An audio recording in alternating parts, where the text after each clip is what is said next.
Cher Garance Lequet, Naja Al-Boucaï, Théo Padnos, nous sommes ravis de vous accueillir. La Syrie au cœur, ainsi sont titrés le livre qui nous réunit, Naja, Théo et moi, et cette table ronde à laquelle, Garance, vous nous faites le plaisir de participer. Vous êtes journaliste indépendante, vous connaissez très bien le Moyen-Orient et plus particulièrement la Syrie, que vous couvrez pour la Tribune Dimanche et pour le site Les Jours. Vous êtes l'autrice de 2 essais majeurs, Oublie ton nom, Mazen Alamada, Mémoire d'un disparu, paru chez Stock en 2022, et bien sûr Opération César, à l'intérieur de la machine de mort syrienne, publié en 2015, chez Stock également. César, un nom de code, ce photographe de la police militaire qui a exfiltré 45 000 photos et documents de détenus torturés à mort. Le système carcéral syrien, la GN et les disparitions forcées, vous en avez fait un objet central de vos reportages. Et parmi ces disparitions forcées, celle des enfants volés occupe depuis plusieurs mois toute votre énergie. Nous y reviendrons. Naja Al-Boucaï, vous êtes peintre, dessinateur et graveur. Les geôles de Bachar, vous les connaissez malheureusement trop bien. Vous êtes parvenu à les fuir et à vous abriter en France avec votre épouse et votre fille en 2015. Une date sonne pour toujours dans votre mémoire, le 15 juillet, lorsque votre nom a retenti dans la liste des détenus promis à la libération. Les premiers coups, eux, remontaient au 2 juillet 2012. Depuis votre exil, grâce à votre art, vous exorcisez et vous racontez l'indicible. Vous l'exorcisez pour tenter de suturer, de cicatriser l'innommable subi. Et vous racontez pour témoigner, comme César avec ses photos, comme Mazen Alamada, aujourd'hui disparu. J'ai eu le bonheur de vous consacrer une monographie, graver la mémoire, et jamais je n'oublierai le choc de nos premières rencontres, la première rencontre avec votre œuvre d'abord, puis avec votre voix, puis avec votre regard et enfin avec votre histoire. À propos d'histoire, celle de Théo Padnos n'est pas moins ineffable. Un ami commun vous a amené à moi, à Noël dernier, à Montréal. Vous résidez dans le Vermont. Et vous aviez eu connaissance de ma relation avec Naja par cet ami commun et un portrait que je venais de publier dans le Nouvel Obs.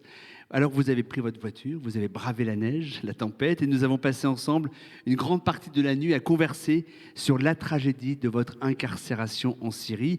Vous êtes américain, journaliste, vous parlez parfaitement le français.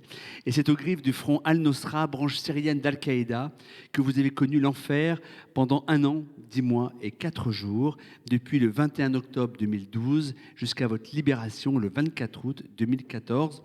Front Al-Nosra piloté par Hamou Mohamed Al-Jolani, rebaptisé depuis Ahmed Al-Shara, leader du groupe islamiste HTS qui a provoqué l'écroulement du régime de Bachar al-Assad et qui depuis bientôt 1 an conduit la transition du pays.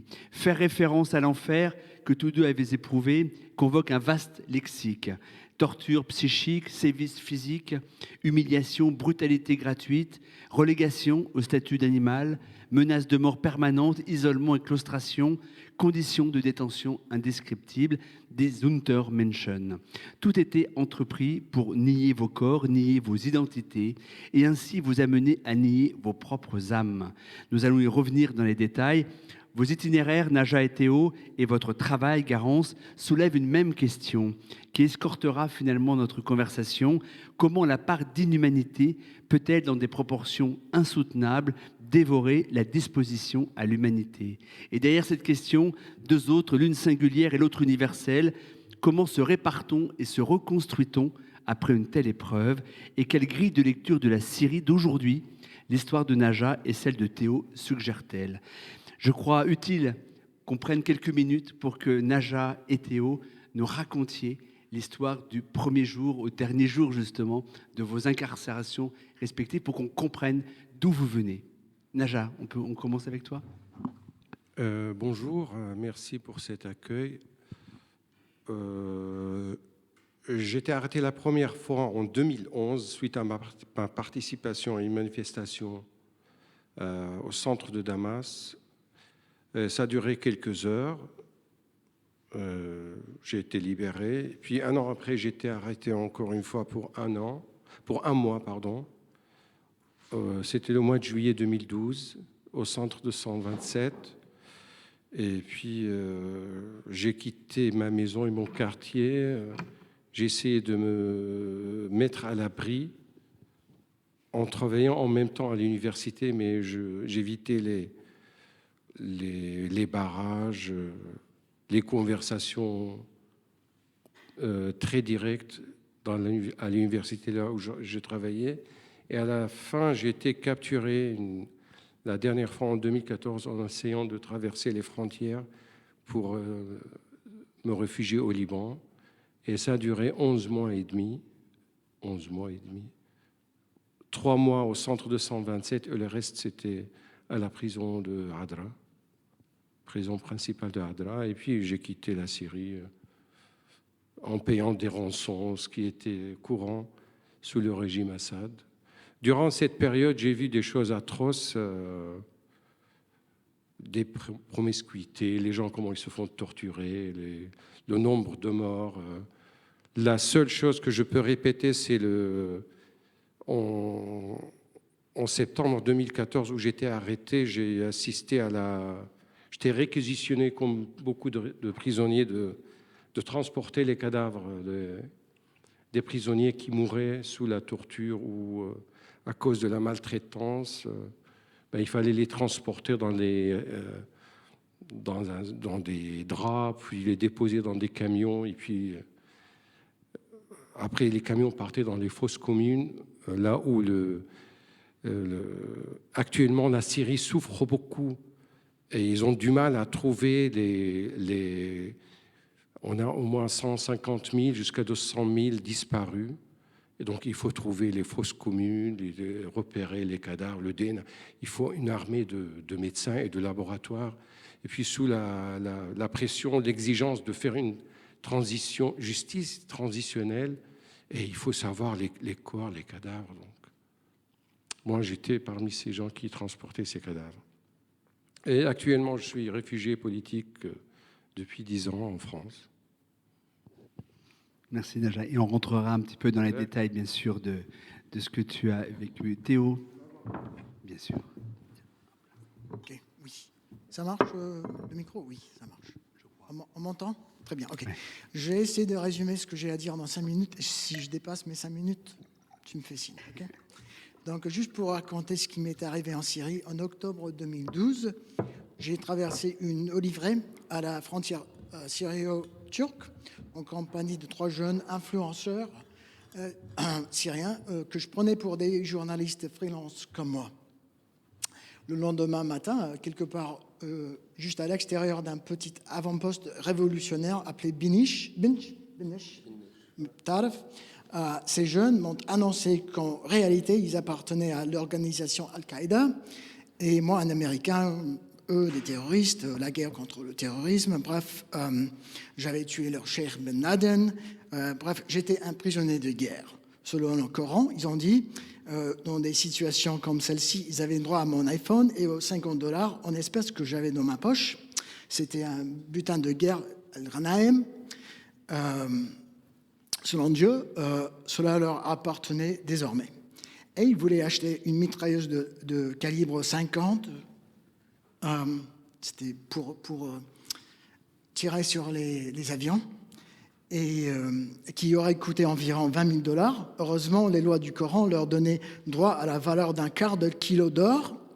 Et dans ce genre de situation, s'ils pouvaient s'arranger pour que cette rançon soit payée dans la semaine, disait-il, je vivrais. Sinon, ils seraient malheureusement obligés de me tuer. C'est ce qu'ils m'ont dit. Ok, pas de problème. Et je dis, juste après le Salat al-Fajr, c'est-à-dire à 6 heures du mat', j'ai glissé ma main hors de la menotte par laquelle le chef des ravisseurs avait attaché sa main à la mienne et il ronflait profondément. J'ai enjambé sa Kalachnikov, je me suis glissé devant un autre ravisseur qui ronflait aussi et je me suis enfui dans l'aube. J'ai couru directement vers l'armée libre syrienne, Secours Sham Idlib, ça s'appelait autant, qui, en théorie du moins, était du côté des journalistes occidentaux comme moi, puisqu'elle commençait tout juste de recevoir quelque chose comme 8 millions de dollars d'aide militaire du gouvernement américain. Peut-être était-il toujours en colère contre cette aventure en Irak que nous, les Américains, que nous avons fait en Irak. Quoi qu'il en soit, je les ai interrompus pendant leur petit-déj. J'étais paniqué, ils buvaient du thé, étaient un peu surpris de me voir et ont donc décidé, après une heure de discussion, d'appeler les grands chefs de l'armée libre syrienne. Pendant que nous attendions ces derniers, mes ravisseurs originaux sont arrivés. C'est un agent américain, Hada Jassus, Amriki, Jassus, espion. C'est un agent américain, ont-ils dit, lorsque les hauts responsables de l'armée libre syrienne sont arrivés, ils ont décidé que le tribunal islamique devrait déterminer ce que j'étais. Au tribunal, il a fallu 5 minutes au juge pour déterminer que oui, j'étais bien un agent de la CIA. Il m'a redonné à mes ravisseurs, et les ravisseurs ont appelé tout de suite Mohamed Adnani, qui, avec le temps, organiserait les attaques du 13 novembre à Paris. Au début, ce type, donc lui, il est venu me chercher. Au début, ce type, Abu Taha, s'appelait Abu Taha, comme nous l'appelions, était très en colère qu'une bande de vauriens, mes ravisseurs, se promènent dans la campagne en prétendant d'être Al-Qaïda. À l'époque, Abu Taha et l'actuel président syrien, Al-Shara, étaient les seuls responsables, et non pas ces petits vauriens, dans la rue pour Al-Qaïda en Syrie. Donc, personne sur terre, a-t-il dit. Adnani, il a dit, Mahada, bas ana, peut parler est autorisé de parler au nom d'Al-Qaïda. Il voulait savoir qui étaient ces faux membres d'Al-Qaïda, m'a-t-il demandé. Où étaient-ils? Comment et je l'ai rencontré. Que m'avait-il dit exactement? Pendant environ 1 minute, il a semblé tellement furieux contre ces faux membres d'Al-Qaïda que j'ai eu l'impression que lui et moi allions sortir, rassembler les gens qui portaient atteinte à sa marque ou à sa propriété intellectuelle, ou peu importe ce que c'était, les torturer un peu. Et puis, parce que je ne voulais aucun mal à Al-Qaïda, il me laisserait partir. Mais ce qui s'est réellement passé, c'est qu'ils ont commencé la torture immédiatement, après environ 1 semaine, dans une petite ferme dans les collines où les moujahidines français et irakiens planifiaient apparemment leur futur califat glorieux. Ils m'ont amené au sous-sol de l'hôpital ophtalmologique à Halep. Là, lui et son meilleur ami de l'époque, l'actuel président, construisaient une sorte de quartier général pour la phase syrienne du djihad international. Ils avaient un dortoir pour les combattants étrangers, une cuisine de taille industrielle et une mosquée souterraine et une prison centrale. Est-ce que je passe tout de suite aux effets psychologiques, si tu veux? Alors, on va y venir justement, juste Okay. après. Je voulais d'abord, peut-être faire réagir Garance, parce que j'aimerais savoir comment finalement la trajectoire de Najat que vous connaissez, celle de Théo que vous découvrez peut-être, comment ces deux trajectoires font-elles écho d'abord à vos travaux, à vos enquêtes, mais aussi aux 2 essais que vous avez publiés? Ça marche, oui. C'est difficile de comparer ou d'essayer de mettre à égalité des souffrances et des arrestations. C'est vrai que je suis beaucoup plus, je suis vraiment familière avec le témoignage de Najat parce que moi je me suis vraiment concentrée sur les crimes de l'État, du régime syrien. Donc c'est vraiment quelque chose qui me parle.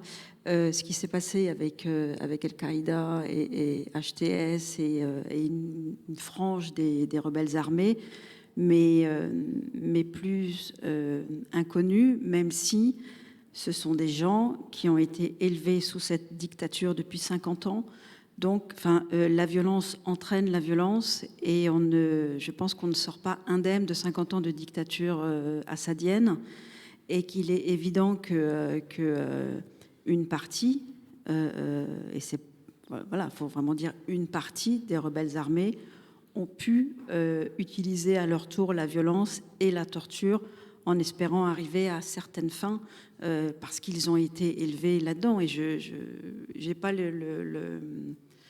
références, mais je sais que certains ont comparé justement les méthodes de torture en montrant que des méthodes de torture utilisées par certains groupes en 2012-2013 pouvaient ressembler à des méthodes de torture utilisées par le régime. Mais tout ça aussi, à quoi je pense aussi, c'est qu'il faut dater tout ceci. C'est-à-dire que Théo, quand il a été enlevé effectivement par des gens prétendument d'Al-Qaïda. Il était dans la mouvance de Ahmed El-Sharai, l'actuel président, qui à l'époque dirigeait le front Al-Nosra. Depuis, il a publiquement renoncé au djihad.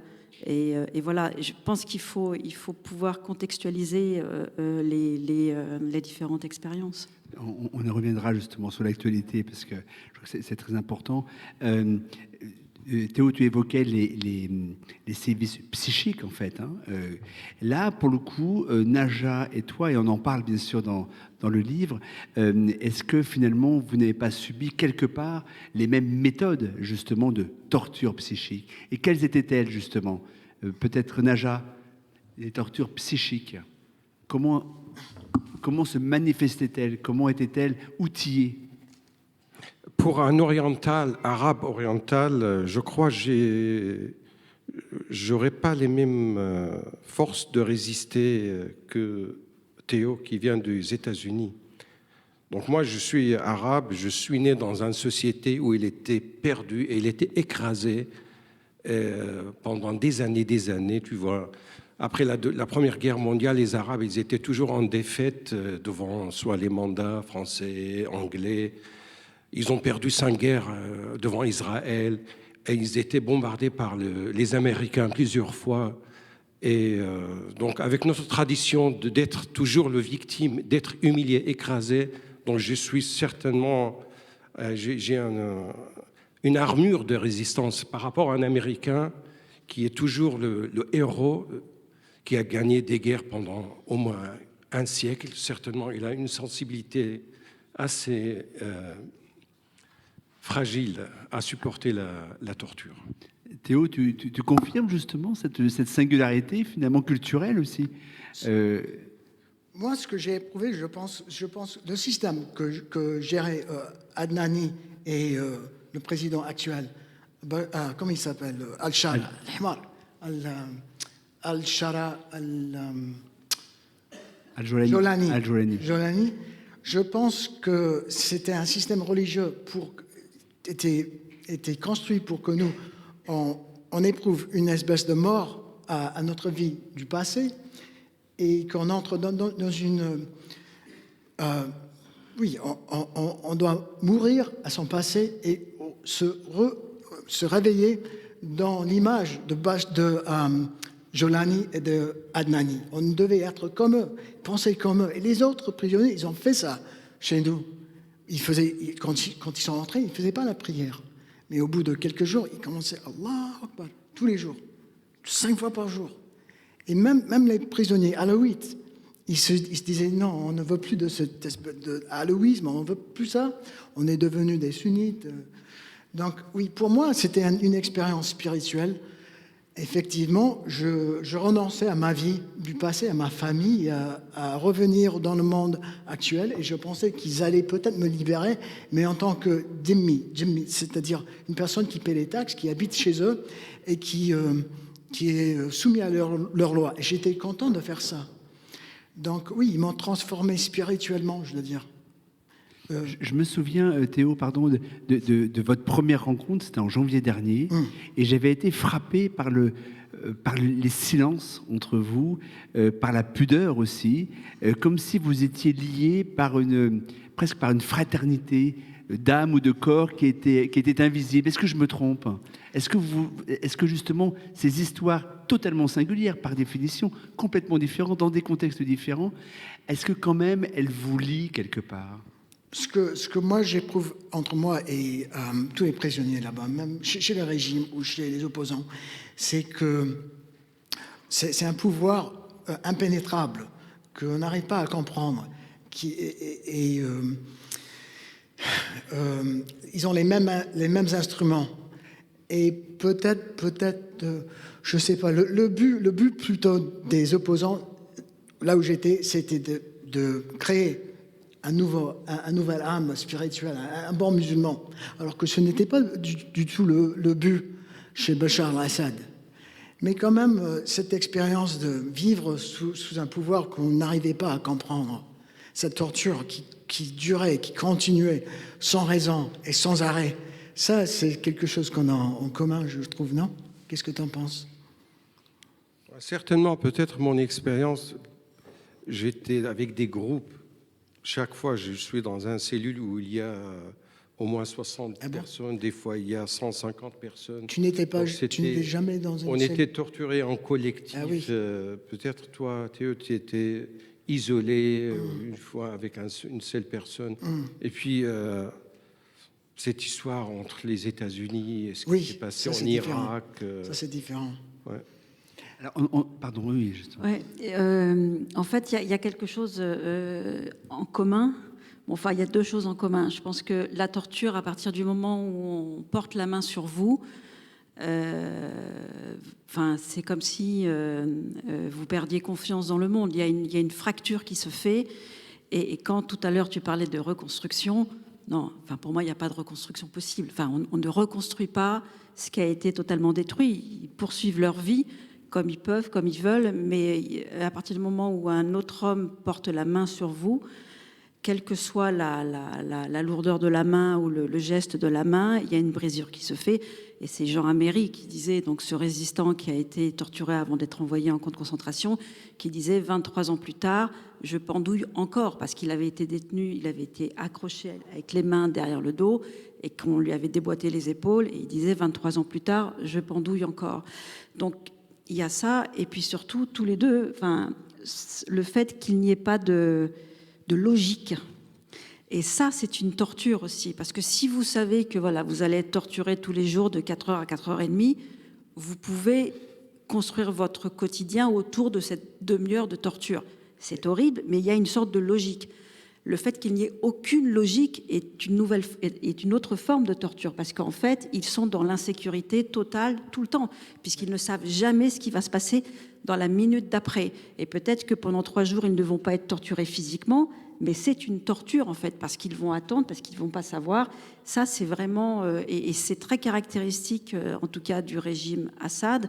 Encore une fois, moi, je ne suis vraiment pas spécialiste du fonctionnement de Daesh, d'Al-Qaïda, d'Al-Nosra, etc., mais cette volonté qu'il n'y ait pas de logique, que ce soit voulu ou pas d'ailleurs, c'est une forme extrême de violence.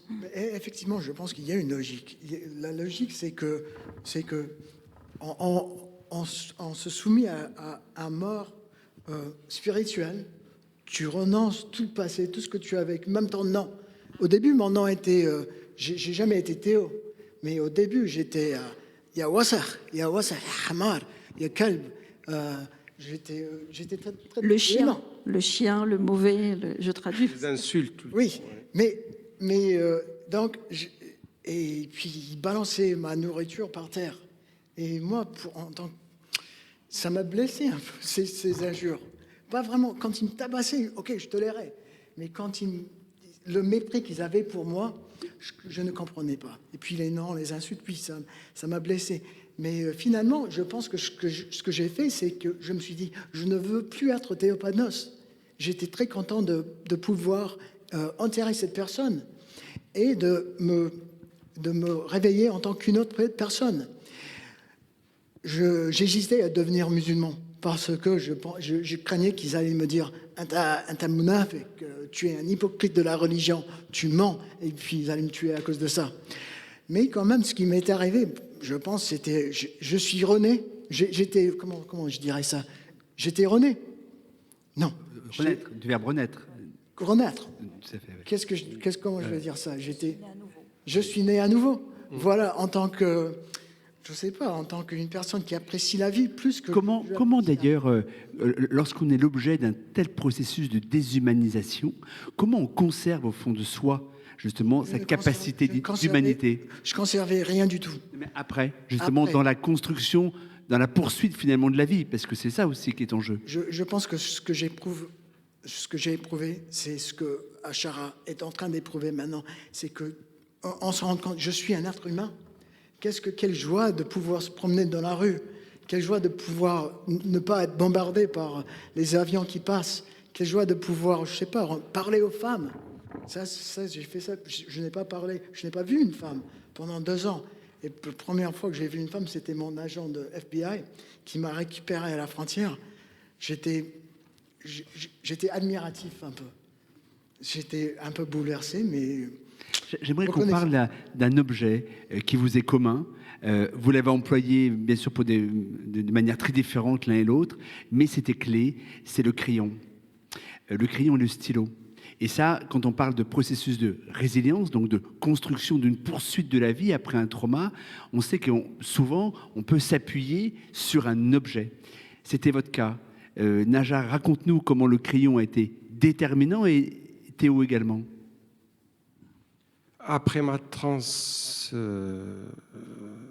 transformation, après j'étais transféré dans la prison principale de Hadra. Après quelques jours, j'ai réussi d'avoir un stylo bille par un prisonnier, où j'ai compris après qu'il y a une épicerie, puisque c'est une grande prison principale qui se trouve à 15 km de Damas.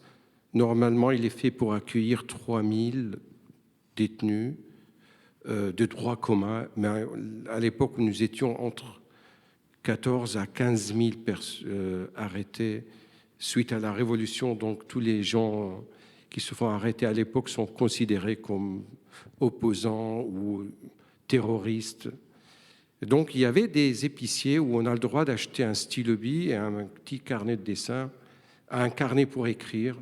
Et là, j'ai commencé à faire des petits croquis au début de mes souvenirs dans la prison. Et puis comme ça a été un peu repéré par d'autres prisonniers, ils m'ont dit « Ah, tu dessines des prisonniers ». Là, j'ai déchiré mes premiers dessins. Et puis j'ai commencé à faire des portraits pour les prisonniers, à faire des hachures, passer mon temps en prison à dessiner. Et à ma sortie, après 1 an et demi, ou à peu près 1 an, le temps d'arriver à Beyrouth, là, j'ai commencé vraiment à tracer tous les souvenirs que j'ai vus, surtout la silhouette des 4, les prisonniers qui portaient les morts. Ça, c'était malheureusement, c'était un spectacle qui ressemblait à des tableaux qu'on voyait au moins par Goya ou Caravage.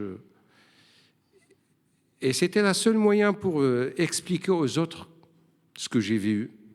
Normalement, il y avait souvent des gens qui, par des phrases, ils racontaient, mais mon seul moyen de parler, c'était le dessin et le stylo.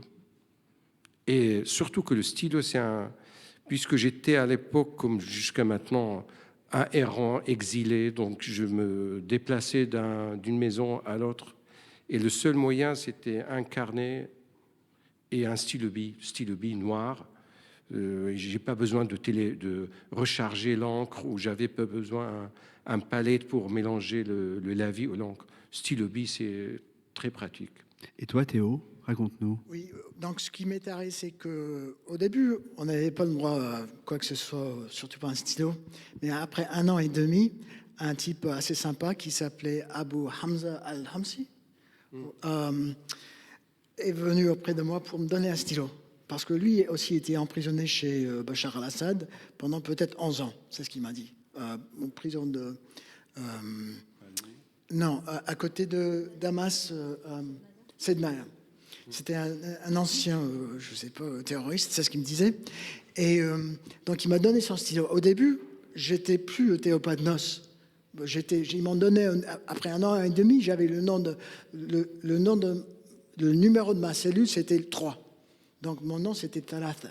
J'étais content d'être Talatha. Et Talatha, il ne savait pas écrire. Il ne voulait pas écrire. Mais au bout de quelques jours, je me suis dit, il reste quelque chose en moi. Je vais commencer à écrire. Et je pensais, je ne voulais plus être dans ma cellule. Donc je pensais à ma maison dans le Vermont. J'ai commencé à écrire une histoire. Je voulais que ça ait à voir avec l'amour, parce que ça me manquait. Et femme, tout ça. Mais comme j'étais entouré de la psychologie d'un État islamique, je me suis tout de suite une histoire qui avait à voir avec une espèce de culte religieuse, une personne vulnérable. C'est une femme, je pensais beaucoup aux femmes, donc j'ai mis le personnage principal de mon roman, c'était une femme, une personne vulnérable qui était attirée vers ces gens religieux qui voulaient découvrir ce qu'ils avaient à... Il s'agissait de quoi, leur mouvement? Donc, elle s'est fait kidnapper par eux. J'ai écrit un roman qui... Tu l'as gardé? Tu l'as conservé? Ah oui, oui, Inch'Allah, il sera publié dans le futur, Inch'Allah. On s'en chargera. Garance, Naja, il avait ce stylo pour témoigner. Et souvent, en fait, quand on essaie de trouver un mot, un verbe, spontanément, pour résumer justement l'œuvre de Naja aujourd'hui, on parle de témoigner. Théo, c'est aussi quelque part pour témoigner. Vous, l'emploi du stylo, c'est vraiment totalement pour témoigner aussi. On peut quelque part aussi résumer à ce verbe-là l'objet de votre travail aujourd'hui, depuis des années, justement en Syrie. Oui, c'est pour raconter, c'est pour... Alerter ou pas? Pas forcément. En fait, j'en sais rien. C'est juste que j'ai fait ce que je devais faire. Enfin, c'est un peu bizarre. J'ai pas réfléchi. Je suis plutôt quelqu'un de terrain. Je suis plutôt une manuelle, en fait, même si j'adore écrire. Et j'ai fait ce qui me semblait juste. Et je pense que c'est parti d'une conférence tout au début de la Révolution avec Basma Kodmani, donc une intellectuelle syrienne qui est décédée il y a quelques années, et qui a dit à un moment dans une conférence, il faudra que les Syriens écrivent leur histoire. Et c'est quelque chose qui m'a marqué. Et puis même si je suis journaliste, j'ai toujours aimé le temps long. Voilà, je suis pas trop dans le news, l'actu chaude. Enfin, j'en fais parce qu'il faut vivre, mais c'est pas ma façon d'être. Et du coup, je suis partie sur ça. Enfin, pour moi, c'est important, oui, en fait, d'aller là-bas et de pouvoir dire, de pouvoir raconter. Ouais, il fallait. J'ai du mal à dire autrement. Dans le processus, dans le cheminement de résilience, à un moment ou à un autre, inévitablement, se pose la question du pardon. Et on sait que c'est un sujet vertigineux, hein, lorsque, comme tous les deux, on a vécu, on a supporté, on a éprouvé l'indicible, psychique et physique. Comment vous avez abordé justement les étapes du pardon? À toi, Naja. Les étapes du pardon, moi je l'ai eu tout de suite. Je termine la torture, je pardonne le bourreau. Parce qu'il était, après, il était sympa. Ça veut dire, après la chaise allemande, quand il nous passait à la chaise allemande. Qui consiste en quoi? Qui consiste, c'est une manière de torture très... C'est du bricolage, une chaise sans siège ni dos. On le passe sous les aisselles d'un prisonnier qui est allongé, les mains attachées au dos, et puis on redresse la chaise, donc ça tire les épaules, et puis ça fait casser la colonne vertébrale. Pas casser, si on est souple, ça va. Mais des fois, quand on est vraiment bloqué, même le bourreau, il a une manière pour redresser la colonne vertébrale. Il demandait aux autres prisonniers de nous faire soigner. Donc après, il y a un geste d'humanisme à la fin. C'est un bourreau, mais il a une famille, il a des enfants. Il y a des degrés, il y a des lâches vraiment, c'est une forme de sadisme confessionnel. Sadisme, on ne sait pas comment expliquer ça. Il y a d'autres qui font leur boulot parce qu'ils aiment le président, ils font de la loi, ils font l'État laïque, punir, surveiller. Ils suivent l'exemple occidental. Il faut faire un État laïque, il faut redresser les barbares musulmans, arabes. Ouais. Tu as raison. Il faut faire un État laïque, il faut anéantir tous les gens qui protestent, surtout qu'ils ont un peu d'esprit musulman ou des sunnites, tout simplement. Voilà. Donc, tu leur regardes, c'est des gens, des pauvres, Théo, tu as les mêmes... À la fois, on se sent qu'on est bête, ou on est imbécile d'être très tolérant, ou le syndrome de Stockholm, je ne sais pas ce que j'ai entendu. Mais vraiment, si pardonner. Je précise d'ailleurs que la chaise allemande est une méthode de torture qui a été importée en série par Alois Brunner. Oui, apparemment par un officier nazi qui était. Absolument. Qui se retrouvait au Moyen-Orient, puis il s'est fait recruter par le régime Assad ou avant. Ou peut-être les gens, ils aiment bien raconter cette histoire orientaliste. Ça fait partie Ouais, pour dire que même vous, les Arabes, vous n'avez pas la possibilité d'avoir des vraies tortures, des bourreaux. Ça vient de chez nous. C'est un Allemand qui vous a apporté le Mercedes et la torture. Théo, toi, cette relation au pardon, je pense qu'elle est assez différente de celle qu'évoque qu'évoque Najat, pardon. Je ne sais pas, je dirais que c'est peut-être plutôt pareil parce que lui, il considérait, enfin, tu comprenais que tes geôliers, ils travaillaient pour un système et qu'ils n'étaient pas souvent ils n'étaient pas totalement investis dans le système. Il y en avait qui avaient un certain recul du système, qui se disaient, ok, maintenant je suis obligé de te torturer, je suis désolé, ça va durer 5 minutes. C'est ce qu'on te dit. On ne me disait pas autant comme ça, mais après, le lendemain, quand les jeunes sont entrés dans la cellule, ils se sont dit, on a fait ça à toi, regarde tes yeux, regarde tes jambes, c'est nous qui l'avons fait. Je leur ai dit oui, et je sentais qu'ils étaient un peu gênés de ça, et qu'ils regrettaient un peu. Ils voulaient résumer ou refaire des bonnes relations avec moi. Et puis, les gens que je ne pardonne pas, c'est les Américains. Parce que c'est nous qui avons financé Daesh, et pas vraiment Daesh, mais on a financé les rebelles. C'était les cousins de Daesh.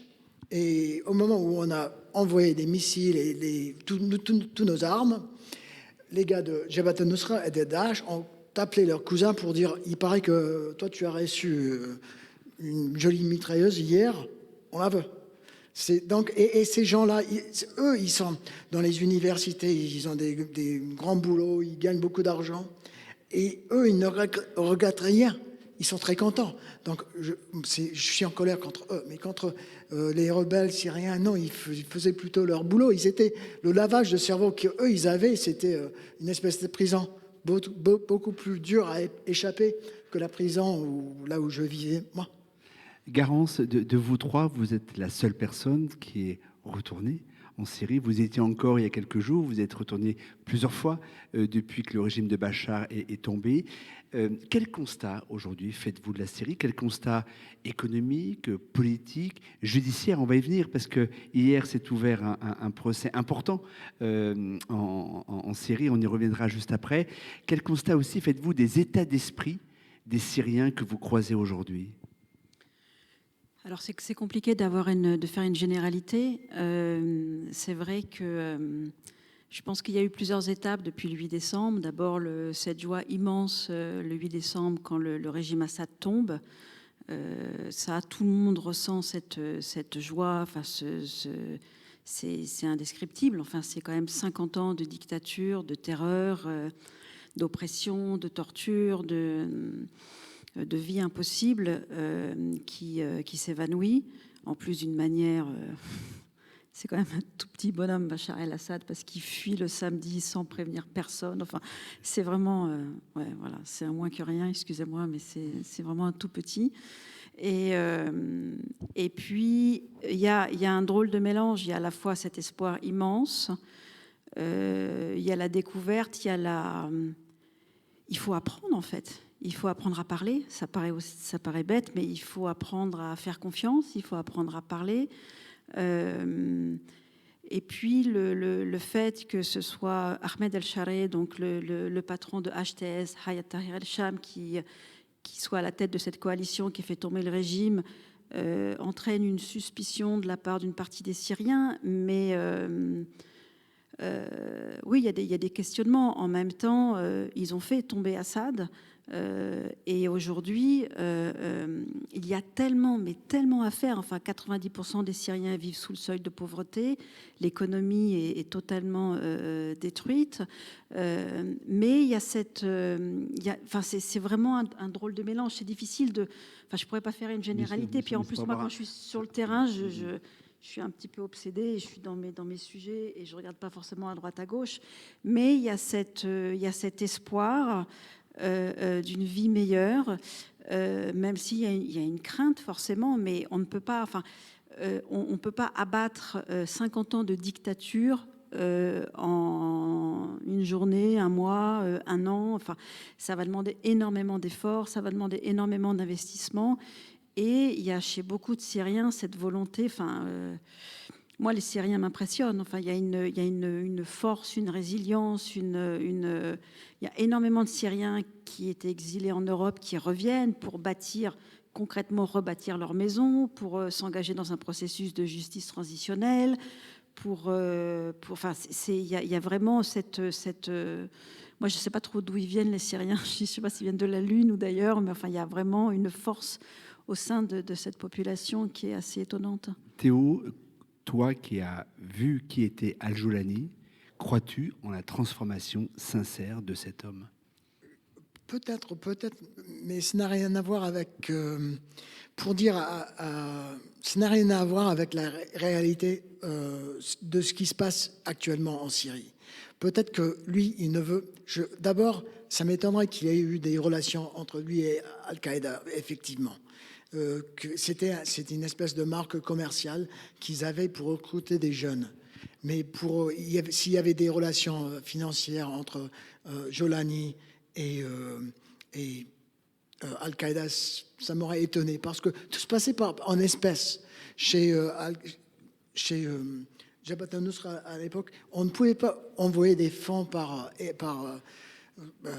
n'avaient pas de compte bancaire. Donc ta question, c'est... Est-ce que tu crois, toi, en la transformation d'Al-Jolani en Al-Shara, tout simplement?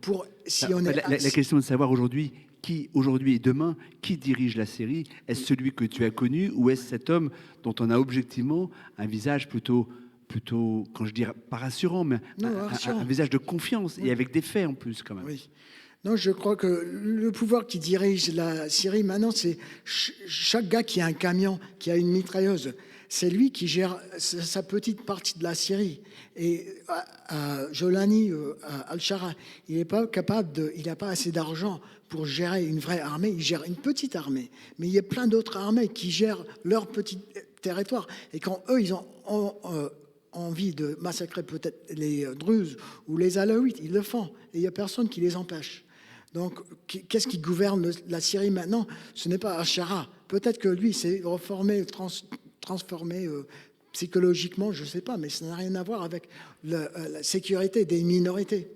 Cette justice transitionnelle, justement, qu'on évoquait, vous y croyez? C'est une réalité. Donc hier, j'évoquais justement ce grand procès qui s'ouvre à Damas pour juger les auteurs des 1400 assassinats, on peut les appeler comme ça, hein, perpétrés au printemps dernier, avec quasiment la moitié de proches de Bachar, et puis la moitié de forces aujourd'hui qui sont proches justement du régime. C'est une raison de croire qu'une nouvelle justice peut s'instaurer en Syrie, pardon. Ben oui, c'est quand même c'est un signal très fort, même si c'est vrai que on a beaucoup reproché aux nouvelles autorités de prendre leur temps par rapport à la justice. Ça fait 1 an que le régime est tombé et c'est vrai que les familles de disparus, parce que le principal sujet concernant la justice, ce sont ces 150 000, 200 000, on ne sait même pas, disparus. Et puis ces enfants qui ont été volés par le régime Assad, les familles de ces disparus se sont senties vraiment délaissées et pas du tout écoutées par les nouvelles autorités. En même temps, tu disais effectivement le manque de moyens. Moi, je suis allée au comité pour les enfants disparus. Donc c'est un comité qui dépend du ministère des Affaires sociales, puisque c'était le ministère des Affaires sociales qui était au centre en fait de toute une bureaucratie pour enlever les enfants de femmes détenues et les envoyer dans des orphelinats. Et une partie d'entre eux, on ne sait pas ce qu'ils sont devenus, ou adoption illégale, ou envoyés à l'armée. Enfin bon, ça reste encore très mystérieux. Et dans ce comité, enfin vous entrez dans le comité, c'est une pièce qui doit faire 9 mètres carrés ou basse, c'est tout. C'est-à-dire qu'ils ont des documents et ils archivent à la main. Et pas C'est-à-dire que ordinateur. moi, j'ai des documents de l'Ancien Régime, je peux faire des recherches sur des gens. Eux, ils n'ont même pas un ordinateur. Enfin, donc c'est ça aussi les moyens. Ils n'ont pas un ordinateur pour archiver les milliers de pages de documents qui attestent du vol de ces enfants et de l'envoi de ces enfants dans des orphelinats et du changement de nom de certains de ces enfants. Eux archivent à la main. Donc à la fois, on se demande pourquoi. C'est à la fois certainement un manque de volonté de la part des nouvelles autorités et aussi un manque de moyens. Manque de volonté parce que c'est vrai que s'ils se mettent vraiment à enquêter sur tous les crimes commis par le régime, il faudrait aussi enquêter sur les crimes commis par certaines franges des rebelles armés. Encore une fois, je dis certaines franges parce qu'on n'est pas du tout, on n'est pas du tout dans la même échelle, dans le même fonctionnement, quoi. Donc ça peut être embêtant pour les nouvelles autorités. Et puis manque de moyens. Enfin, ils n'ont pas d'argent. Enfin, c'est impressionnant. Donc c'est aussi et puis la justice. Enfin, en parlant des enfants volés, il faut savoir qu'au Chili, il y a plus de 20 000 enfants qui ont été volés sous la dictature de Pinochet. La première enquête, le premier procès s'est ouvert en juin dernier. D'accord ? Et Pinochet, la fin, c'est 1990. Donc voilà, il y a un moment, c'est effrayant de voir, enfin, ça fait vraiment peur. Moi, j'ai eu des sentiments de vertige en me disant, mais ils n'ont rien, ils n'ont pas de moyens. Enfin, qu'est-ce que c'est que ce truc ? Enfin, vraiment, quand je suis rentrée dans le bureau, je ne savais pas quoi penser. J'avais envie de me dire, mais est-ce que je m'affole ? Est-ce que j'ai pitié ? Vraiment, je ne savais pas.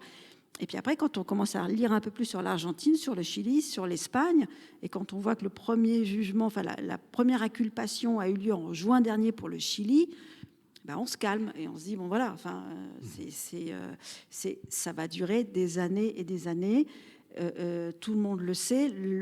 Vraiment, la principale critique qu'on peut faire aux nouvelles autorités, c'est qu'elles ne communiquent pas assez avec les familles en leur disant ça peut durer des décennies en fait. Mais voilà, donc laissez-nous le temps. Voilà, c'est vraiment, mais parce qu'ils savent pas faire non plus, parce que, enfin, vous imaginez de vous retrouver à la tête d'un pays comme ça. Enfin, Naja, justement, cette présentation très contrastée finalement du pays que nous fait Garance, en quelques mots, et je comprends que ce soit extrêmement compliqué, et il ne s'agit surtout pas de réduire et de grossir le trait, mais ce constat contrasté, c'est-à-dire sur un plan économique, un pays exsangue, ruiné, et en même temps une espérance quand même, hein, depuis bientôt 1 an, de cette transformation. Ce sont les échos que toi-même tu reçois de ta famille et de tes amis qui sont sur place. Et je crois que le problème des gens là-bas qu'ils ont, ou peut-être c'est pas un problème, c'est un point positif, c'est ils oublient. Ils ont un pouvoir d'oublier le mal vite fait. Nous, on les apprend, il ne faut pas oublier. Pardonne-moi, ils l'oublient ou ils l'ont enfoui? Ce qui n'est pas tout à fait la même chose. Ils l'ont enfoui, peut-être c'est l'histoire de s'accrocher à la vie, croire à l'avenir, comment régler les problèmes. Personnellement, j'ai des cousins qui étaient emprisonnés, qui ont perdu leurs proches. Ils n'ont pas le temps de penser à leurs disparus. Il y a des gens qui vraiment, ils n'ont pas le temps de penser à nos frères qui sont morts. Ça y est, ils sont morts, ils sont disparus. On fait un deuil, une prière et c'est bon.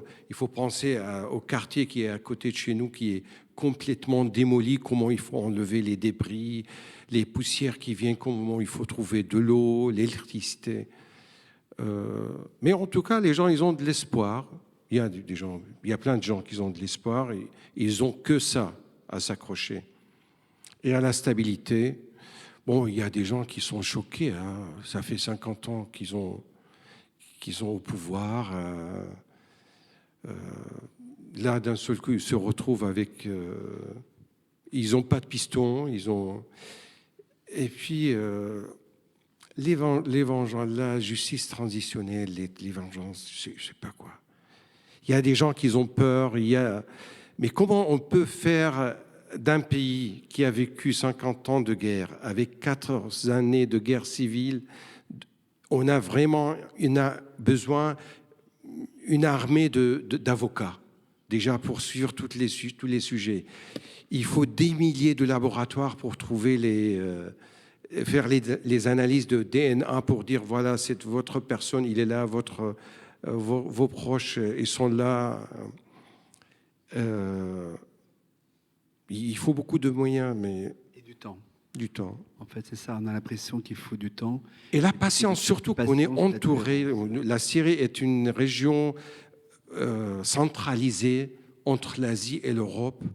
Et puis, les intérêts, les Iraniens, ils ont perdu leur rêve d'avoir l'empire perse à nouveau qui s'étend depuis l'Iran jusqu'à la mer méditerranéenne. Puis la Turquie, qui voulait garder ses frontières. Et puis, la fameuse gouvernement de Netanyahou, parce qu'on n'ose pas dire le nom de l'État, qui voulait que la Syrie soit entièrement anéantie. Ben, il faut respecter leur pouvoir. Hein. Les Israéliens, ils ont des avions, ils ont une ultra-puissance qu'elle voulait que la Syrie soit démorcelée. Il ne faut pas oublier que les Israéliens, ils ont fait 1400 raids aériennes. Ils ont commencé à bombarder. Bachar al-Assad, il a pris l'avion, même pas un quart d'heure, ils ont commencé à bombarder ce qui reste de l'armée syrienne. Et ils essayent maintenant de démorceler la Syrie. Il intervient, on veut protéger chaque matin Netanyahou, il veut prendre un terrain, ça c'est pour la sécurité d'Israël. Et on veut encore 4 kilomètres pour la sécurité de la zone de la sécurité. Je ne sais pas, 20 ans après, il va arriver jusqu'à Moscou. Donc, À propos de Moscou, à propos de Moscou, les Syriens, ils ont peur beaucoup d'Israël. Hein. Après le reste, Al-Shara s'est rendu à Moscou il n'y a pas très longtemps. Après, Théo, on parlera des États-Unis, puisqu'il était à la Maison-Blanche il y a quelques jours. Mais lorsqu'il s'est rendu à Moscou, Al-Shara, on peut imaginer, Moscou, je le rappelle, qui héberge, qui abrite Bachar al-Assad et sa famille. C'est quoi? C'est là aussi, il faut savoir être fataliste, il faut savoir être pragmatique pour comprendre les raisons pour lesquelles il s'est rendu dans un pays qui a été un oppresseur, justement, des rebelles, des rebelles syriens. Il faut l'accepter. Il y a un Syrien qui fait de la politique, il faut être content. Il y a un Syrien qui sait faire. Ce n'est pas Bachar al-Assad qui était têtu tout le temps avec un orgueil, qui ne voulait pas parler avec les gens. Il faut que il faut que tous les gens viennent chez lui. Assad, c'était le fils de Hafez al-Assad. Son père, il était au pouvoir depuis Assad. Le père, il était ministère de la Défense en 1965. Et donc Bachar, il n'imaginait pas demander de discuter avec quelqu'un, d'être un peu diplomatique, se rabaisser un peu. Non. Bachar, il fait ça parce il faut faire ça. Il n'y a pas d'autre moyen. Et Théo, alors justement, il y a quelques jours, Donald Trump a reçu Al-Shara. Il faut savoir dire merci à Donald Trump, justement. Est-ce qu'il faut savoir dire merci à Donald Trump? À Trump. Peut-être, oui, parce qu'il faut que Trump soit dans un bon esprit mental, sinon il va anéantir le pays. On ne sait pas ce qu'il va faire, peut-être bombarder Boston ou New York, on ne sait pas. Mais oui, je pense que c'est une bonne chose que les Américains aimeraient soutenir le nouveau gouvernement de la Syrie. Ils ont besoin d'argent, ils ont besoin d'aide. Vous savez très bien, vous étiez là il n'y a pas longtemps. Ils sont pauvres. Ils ont besoin d'argent et d'aide et de soutien. Je pense que même dans le temps de Bachar al-Assad, j'aurais dit la même chose. Ils ont besoin de nous. Il faut créer les liens entre nous et eux. Et surtout aider les jeunes. Parce que pour ceux qui ont notre âge, maintenant, c'est un peu trop tard. Mais cette nouvelle génération, vous avez vu certainement dans les rues, il leur faut des écoles. Et quand ils sont à l'âge de l'université, il leur faut des échanges universitaires entre nous et eux.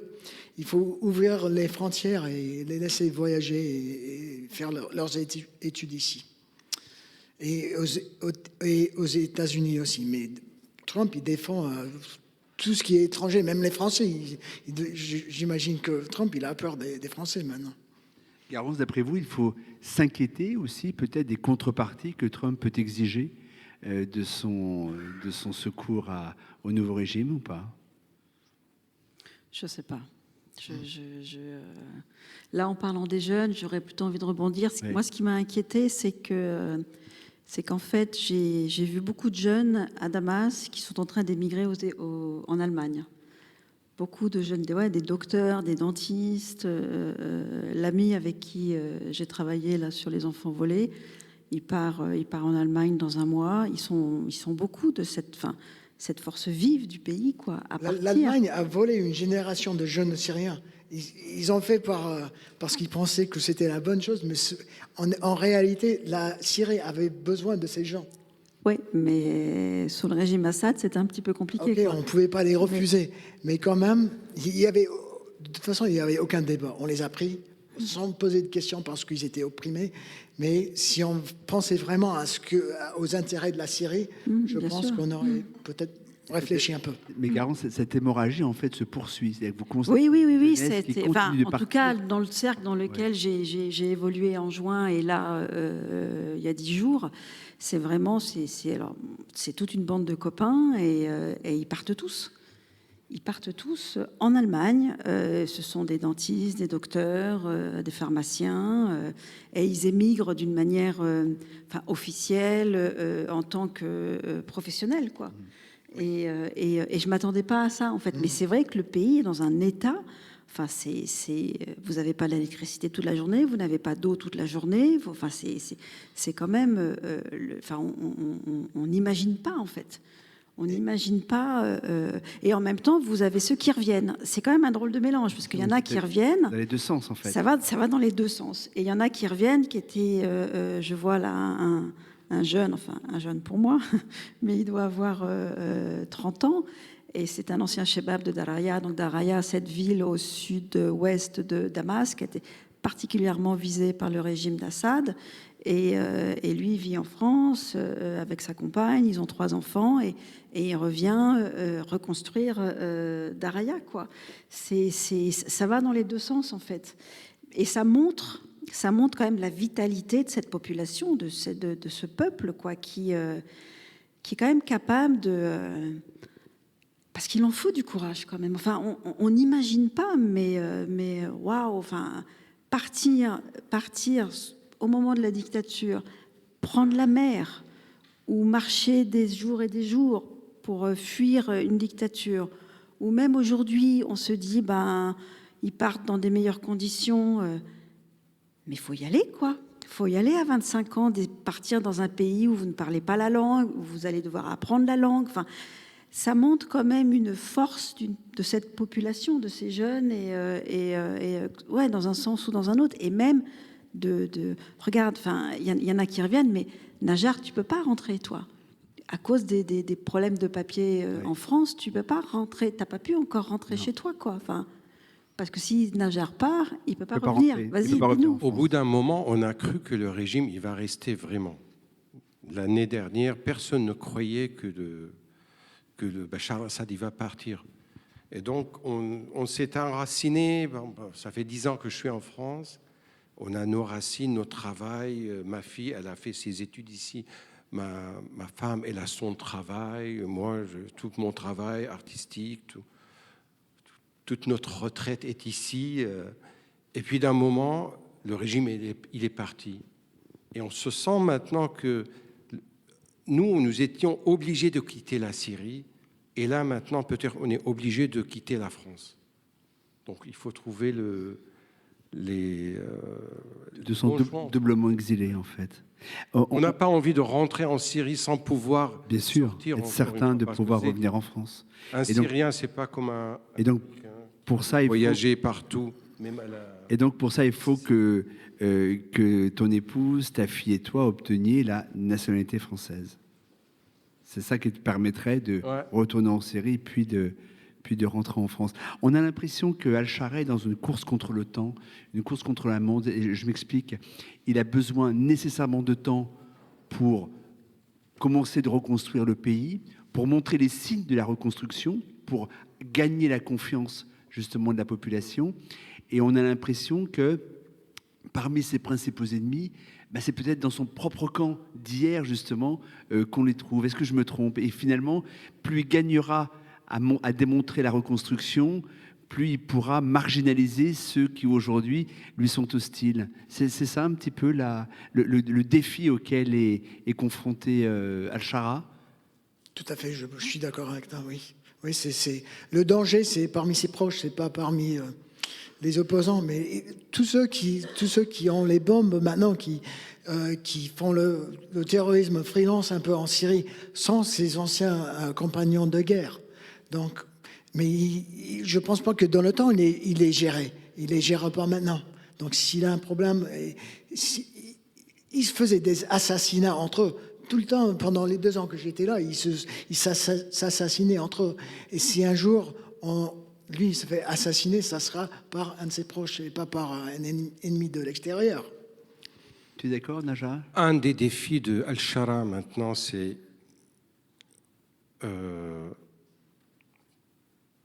bon, il a ses factions autour de lui. Il a réussi de les réunir, d'être le plus fort parmi eux.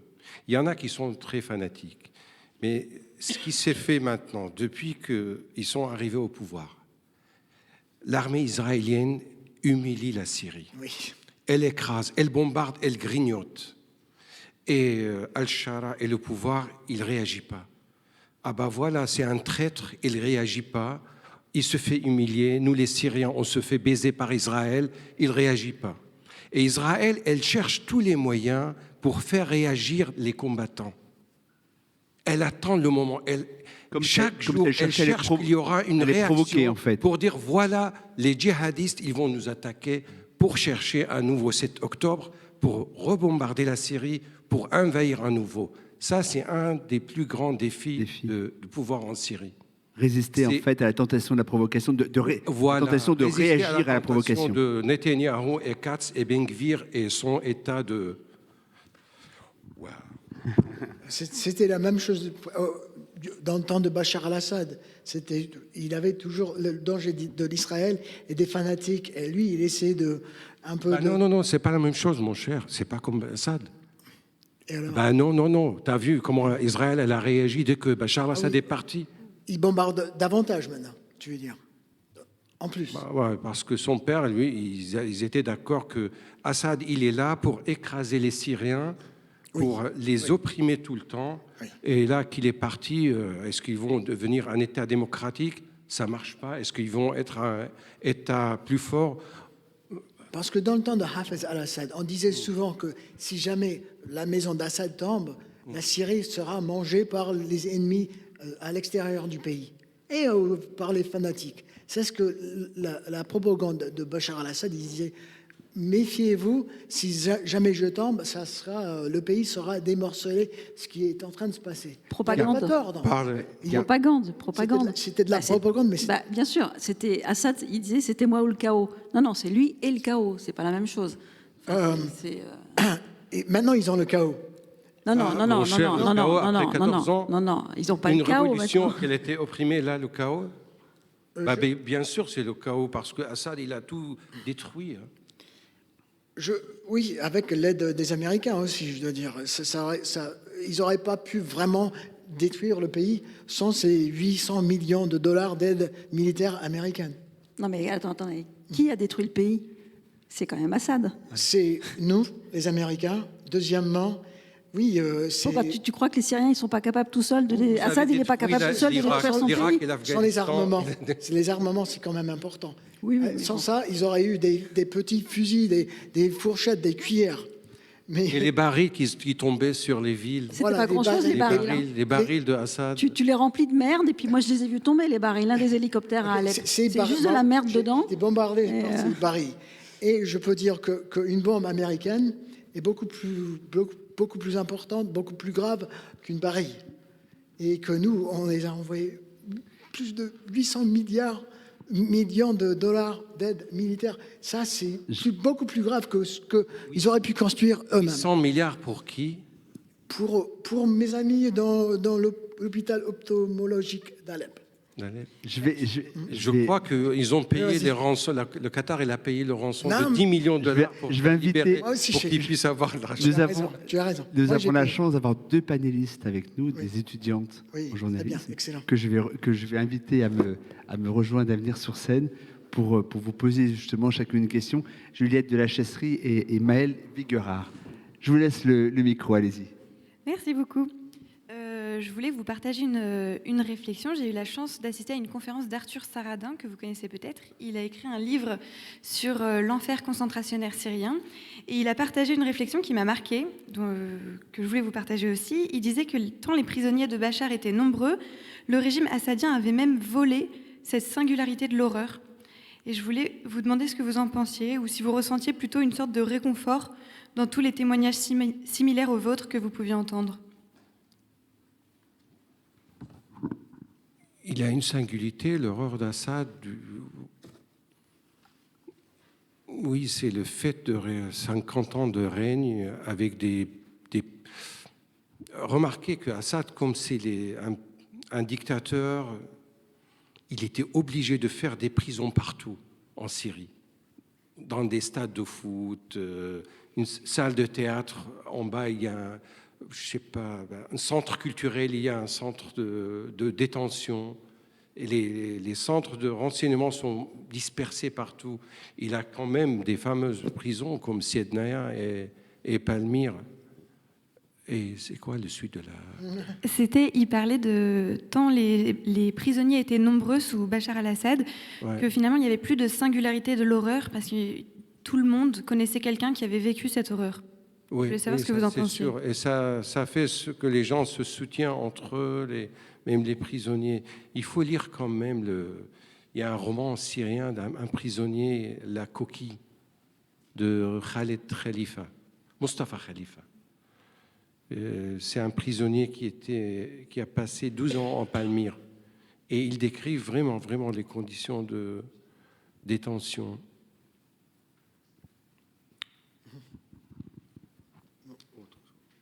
Bonjour. Alors, tout à l'heure, vous parliez d'espoir, de l'espoir des Syriens. Est-ce que vous, personnellement, vous avez de l'espoir sur le futur de la Syrie ? On dirait... Oui, bien sûr, j'ai de l'espoir. Ouais. Tu ne peux pas avoir autre chose que l'espoir. Il n'y a pas grand-chose à avoir à part l'espoir. Parce que... Condamné par l'espoir. On est condamné par l'espoir. Oui. Même avant, dans le temps de Bachar al-Assad, effectivement, il y avait... On passait 100 ans à aller chercher assez de gaz, assez d'argent pour faire la nourriture du soir, pour préparer le repas du soir. Et on était concentré un peu sur ça. Et donc, on avait les petits moyens et l'espoir. Et ça reste toujours. On a quelques pièces dans la poche et puis de l'espoir. Mais à part ça, il faut autre chose pour vraiment construire un pays. Il faut des gens éduqués, il faut de l'argent, quoi. L'éducation, Garance, vous pensez que c'est... Alors, il y a le chantier est tellement tétanesque, en fait, de reconstruction du pays qu'il faut travailler sur différents champs en même temps, mais l'éducation, ça sera, comme toujours, ça sera nécessairement l'une des clés de voûte, justement, de la reconstruction. Oui, bien sûr, je reviens, je suis désolée. Je vous en prie, allez-y. On ne peut pas parler d'espoir sous Bachar el-Assad et d'espoir aujourd'hui. Enfin, mince, quoi. Bachar el-Assad, Hafez al-Assad, 50 ans de dictature. Enfin, moi, je peux pas faire une comparaison entre l'espoir qu'on pouvait avoir sous Bachar el-Assad et l'espoir que les Syriens peuvent avoir aujourd'hui. Enfin, moi, je suis désolée, ça me semble juste complètement dingue, quoi. Enfin, est-ce que vous étiez là au temps de Bachar el-Assad ? Je suis désolée, je suis un petit peu âgée. 1988, oui, c'est mon premier séjour là-bas à Damas. Et vous n'avez pas éprouvé un certain espoir dans les rues, et parmi les jeunes Un espoir ? Non, j'ai vraiment eu le sentiment d'avoir été... pour tout vous dire... Nous, le nombre de portraits et des statues de Assad en Syrie à l'époque. Les portraits de Assad. Il y en avait partout, mais c'est surtout cette... Je veux dire, moi, je m'en veux de n'avoir rien compris en 88. J'étais étudiante, je suis allée un mois apprendre l'arabe et j'étais dans une famille absolument charmante, comme le sont la majorité des Syriens, sauf que le père de famille, c'est un ministre et il était corrompu jusque-là. Et je ne m'en suis pas rendu compte et je pense que ça fait partie de mon envie plus tard, au moment de la Révolution, de faire quelque chose et de vraiment faire mon métier de journaliste. Mais on ne peut pas... 50 ans de dictature, là on est entre 150 000 et 200 000 disparus. Enfin, je veux dire, en Argentine, on est à 30 000. En Chili, on a 150 000 disparus. Enfin, on ne sait même pas ce que ça veut dire, 150 000. Vous n'avez pas une famille, c'est ce que vous dites, c'est ce que Arthur disait. Vous n'avez pas une famille où il n'y a pas un disparu. Donc ça veut dire que vous n'avez pas une famille qui n'ait pas dans sa mémoire familiale un trou. Parce qu'un disparu, c'est un trou, c'est un vide. Ça veut dire que vous ne pouvez pas transmettre une histoire familiale parce que vous avez un vide. Comment vous construisez sur un vide, que vous en parliez ou pas? On sait ce qu'a fait le fait que quand les résistants et les juifs sont revenus des camps de concentration n'ont pas été écoutés, parce qu'ils ont voulu parler. Enfin, on a écouté les résistants, mais on n'a pas écouté les juifs. On n'a pas voulu les écouter, donc ils se sont tus. Et en fait, ça a sauté une génération, et on sait comment le trauma se transmet de génération en génération s'il n'est pas dit, s'il n'est pas su. Et je ne sais pas où je vais là en vous disant ça, mais ce que je veux dire, c'est que si dans les familles, vous n'avez pas une famille syrienne sans qu'il y ait un disparu, quoi. Qu'est-ce que, enfin, non, pour moi, il n'y a pas de comparaison. Garance, est-ce que vous en voulez, vous êtes une journaliste française, est-ce que parfois vous en voulez, et je vous pose une question vraiment de béotien, de novice, hein, vous en voulez quelque part aux médias occidentaux de la manière dont toutes ces décennies, ils ont traité finalement la situation réelle de la Syrie? Est-ce qu'on a été aveuglé par nos propres médias, par nos biais d'occidentaux? Est-ce qu'on n'a pas compris ce qui se passait? Est-ce qu'on a refusé de voir ce qui se passait? Bien sûr, mais on continue. On continue et on le fait avec Gaza. Enfin, ces gens-là, quand même, excusez-moi, ce sont que des Arabes, quand même. Enfin, faut pas déconner, quoi. Non, mais voilà, c'est vraiment. Enfin, bien sûr qu'on est complètement pétri d'orientalisme, de colonialisme, et on le voit aujourd'hui sur Gaza. Enfin, sur Gaza, vous avez des journalistes palestiniens, mais on considère que ce sont pas des journalistes. Ils sont palestiniens, donc ils sont en train d'écrire sur ce qu'ils vivent. Oui, enfin, c'est ce qu'on fait nous aussi en France quand on écrit sur nos hommes politiques. Mais bon, eux, on leur dénie le droit d'être vraiment des journalistes, alors qu'ils sont des journalistes comme nous. Mais bien sûr, enfin, je pense qu'on a... Mais même moi, quand je vais là-bas... Mais après, la question, c'est de savoir où on met le curseur. Bien sûr qu'on ne pose nos questions que par rapport à notre propre vécu. On ne peut pas poser les questions par rapport au vécu des gens qu'on interviewe, puisqu'on n'est pas eux, on est nous. Donc, de toute façon, mais après, il faut en être conscient et il faut en être conscient et il faut savoir mettre le curseur là où il faut, quoi. On va prendre peut-être quelques questions. On a une dizaine de minutes. Il y a peut-être des questions dans la salle.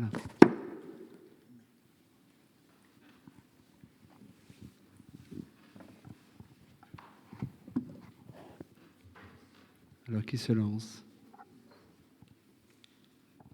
Bonjour, Rania Ajouri, je suis syrienne d'origine, donc je suis très touchée. Je voulais savoir, en tant qu'Américain, quelle était votre mission en Syrie? Je travaillais journaliste à la Pige. Ah, journaliste, oui. D'accord, j'avais pas compris. Voilà. Non, je suis parti...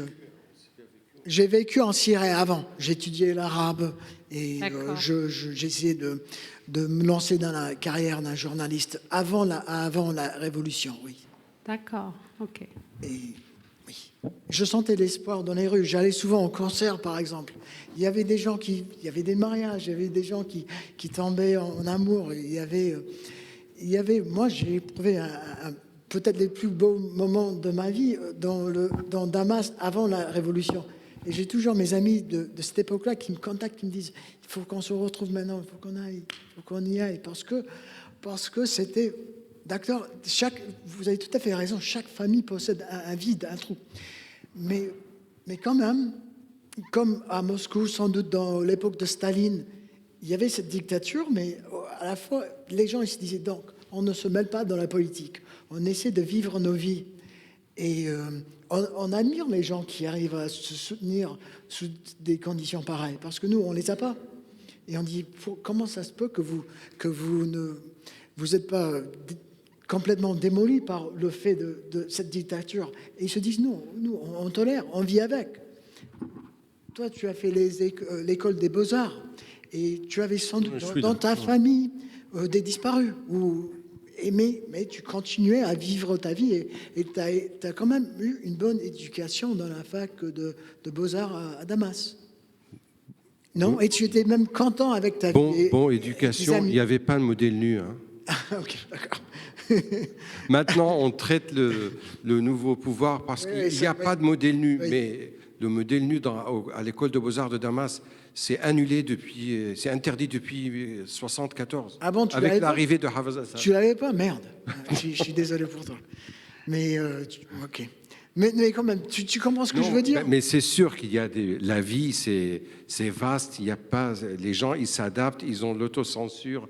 Après, il y a des belles choses qui se passent. On ne va pas annuler carrément les 50 ans de la Syrie. Oui. Il y avait un État, il y avait un gouvernement, il y avait des prisons, il y avait du mal, il y avait des massacres. Mais il y avait des belles choses aussi. Quand tu envoies... La mémoire, c'est riche. Oui, ok. Et puis la vie était riche aussi. Et quand tu envoies des milliards d'armements américains dans un petit pays, où il y a des fanatiques partout, Des milliards. des millions, je veux dire. Milliards. Les Américains, ils ont On en- l'habitude de on dire en a milliards de dollars. Écoute- Nous, on sait 1 million, c'est énorme pour nous. Hein. Mais tu risques ce que je veux dire, c'est que quand tu fais ça à un pays, tu risques de le détruire complètement, de l'anéantir. Tu rases un pays avec une somme d'argent pareille. Mon cœur, mon cher, Oui, les mais- milliards, ils sont partis pour les forces démocratiques. Les forces de l'armée libre, ils ont ramassé leurs armes en attaquant les casernes du régime. Ils récupéraient les armes du régime. C'est les Russes et les Américains, ils ont donné aux autres. On va prendre peut-être une ou deux autres questions, s'il y en a. Posez-nous une question, on a besoin de questions. Allez-y. Bonjour, merci pour vos témoignages. J'aimerais juste vous poser une question, bon, peut-être un peu délicate. Je voulais savoir si, après tant d'années, vous avez le sentiment d'avoir guéri des blessures qu'on vous a infligées pendant toutes ces périodes de calvaire. Moi, je ne pense pas que j'étais blessé. J'allais dire aux questions des effets psychologiques, je pense qu'en général, c'était une chose de positive pour moi, parce que j'étais un peu déprimé en octobre 2012, et quand je suis sorti, j'étais tellement ravi de retrouver la vie, et ça m'a guéri de ma dépression d'abord, et deuxièmement, oui, on se rend compte de la fragilité de la vie, et ce qu'on apprend dans une prison chez les islamistes, c'est que non, on est attaché à la vie matérielle. Et tu renonces à ça. Tu dis ça, c'est pas important. Ça, c'est une bonne chose que j'ai appris en prison. Pour moi, c'est une thérapie. J'étais pas blessé. Au contraire, j'étais peut-être guéri. Ou au moins, ils m'ont donné une reconnaissance des dons qu'Allah ou Dieu nous a donnés. Voilà, c'est ce que je pense.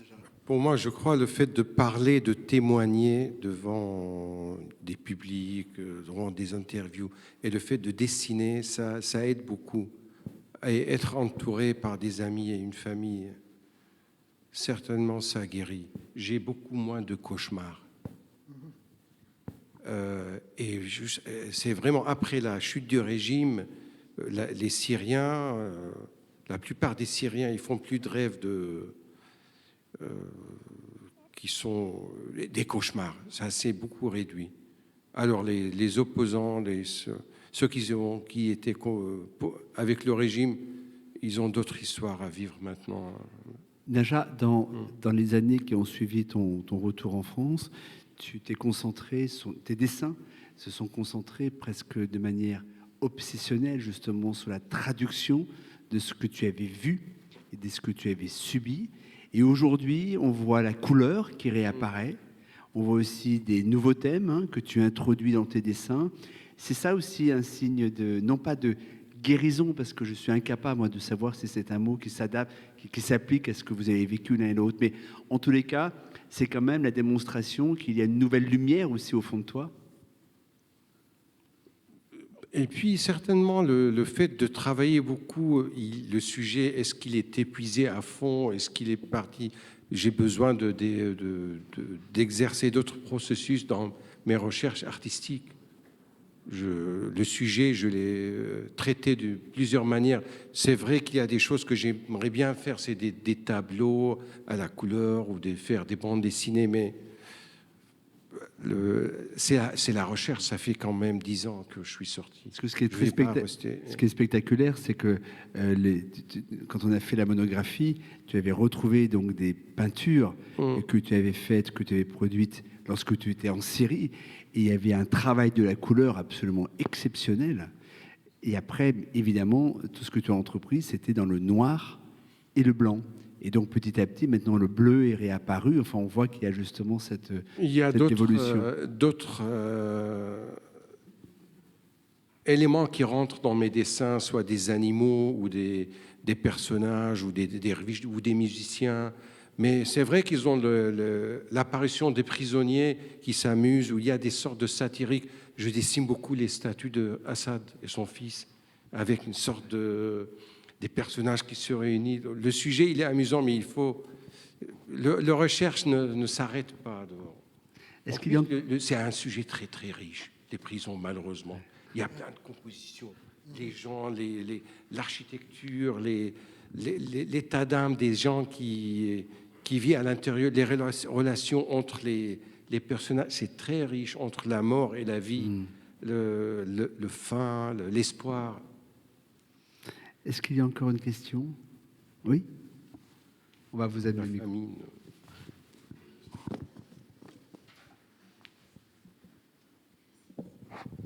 Bonjour, moi j'avais une question pour vous, Théo. J'aimerais savoir, est-ce que votre expérience dans la prison en tant qu'étranger, elle a influencé ou pas comparé à un Syrien parce que normalement, vous pensiez que ça a changé ou pas? Juste pour comprendre la question, non, gardez le microphone parce que je comprends correctement la question. Est-ce que mon expérience en tant qu'étranger était différente que les Syriens? Oui. Oui. Je pense que la question, c'était le fait d'être américain. Oui. Vous me dites si j'ai bien traduit. Oui. Fait-il que tu as été traité différemment Oui, totalement. Syrien? Oui. Oui, les Syriens, ils étaient torturés beaucoup plus que moi. Ils étaient tués. Et alors que moi, ils savaient que j'avais une valeur. Et ils me disaient ça souvent, d'ailleurs. Dans la cellule, il y avait un Marocain qui était détenu avec moi. C'était un Marocain qui s'est installé aux États-Unis et je sais pas, il a été expulsé du pays, il s'est retrouvé en Syrie en tant que djihadiste. Et lui, il a été tué. Je pense qu'il a dû passer peut-être 7 mois avec nous en prison, mais en tant qu'il était étranger, mais comme on savait que le gouvernement marocain n'allait pas payer une rançon pour lui, Jabhat al-Nusra, al-Shara l'ont tué. Alors que moi, j'étais pas tué parce qu'ils savaient, maintenant je sais, ils savaient au fur et à mesure, ils allaient avoir une rançon pour moi. Donc j'avais pas plus de nourriture, non, on était nourris pareillement, mais ils savaient qu'ils allaient retirer de l'argent pour moi, et que pour les Syriens, non. Et donc presque tous les autres détenus autour de moi dans la prison, ils ont été exécutés. Et j'étais présent lorsqu'ils appelaient le gouvernement, leur famille, pour dire payez une rançon, faites quelque chose. Mais comme les familles n'avaient pas d'argent et le gouvernement ne voulait pas payer pour ces prisonniers, pour ces alaouites, ils ont été exécutés. Voilà la différence. La différence, c'est la vie et la mort. C'est le moment de conclure. Un petit mot pour nous dire, finalement, on a parlé, alors j'ai bien compris, Garance, que à vos yeux, parler d'espérance, c'est compliqué pour le pays. Ah non, c'est pas Non. compliqué. Non, il y a une grande espérance qui est basée sur la force des Syriens. Non, c'est pas... Enfin... Et cette espérance, justement, les uns et les autres, tous les trois, même si elle est de nature différente pour chacun d'entre vous, elle est absolument réelle. C'est-à-dire que c'est important aussi quand même de se séparer, peut-être, sur une note d'espoir. Ah, moi, j'ai de l'espoir. Alors, moi, je suis pas syrienne, mais j'ai de l'espoir. Je crois dans la force de cette population. Najat, toi, l'espoir, ça passera aussi quand même à un moment par un retour dans ton pays. Je vois des ailes qui sortent derrière moi. Moi, mon espoir qu'il y aura la paix au Moyen-Orient, dans tout le monde, mais surtout la Syrie, le Liban, l'Irak, la Turquie, l'Iran, que M. Netanyahou soit jugé. On voudrait un État en Israël qui cherche à faire la paix avec les voisins, que les Palestiniens vivent en paix aussi. C'est ce que je rêve vraiment, que la paix s'étende dans la région. Je suis tout à fait.